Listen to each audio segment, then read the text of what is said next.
We all know that getting pre-approved is one of the first steps in buying a home. So what questions do you need to ask your lender? Well, here they are.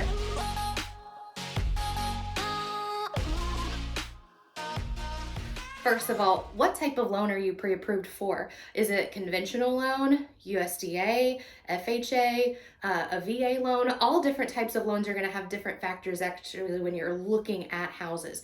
For instance, if it's got peeling paint and broken windows, we know we're going to have to address those on the front end with a VA or USDA loan. Sometimes FHA. Usually we're better on conventional, but those are just things you want to keep in mind so that way you know what you're looking at and whether that house would go with that loan or not. Next question, what kind of interest rate can they offer you? Also, along with that, is it adjustable or fixed? Adjustable rate mortgages mean that it can go up in a few years. It might be locked in for say 5 years, and then it can go up a certain percentage above that. So up to a certain amount, but you'll want to make sure you're fully prepared. Say if you have an adjustable rate mortgage, if you end up refinancing that, or just be prepared that your interest rate could be going up, which means your payment would go up.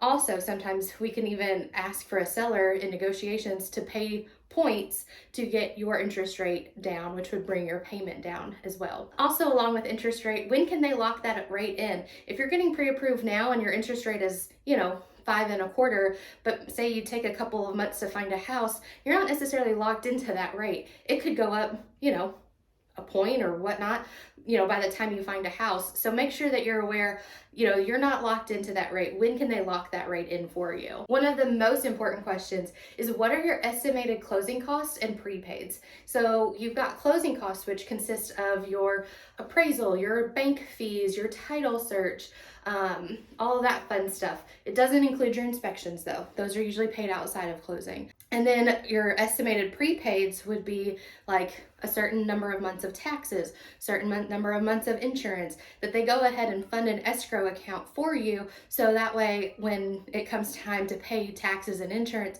that money is already basically put into a savings plan, an escrow account, and that's paid from there. So you don't have to worry about coming up with that money later on. That's if you have a finance deal. If you have cash, they're usually not going to collect that. And then also, what is your required down payment? That's a pretty big one too. You don't have to have 20% down to buy a home these days.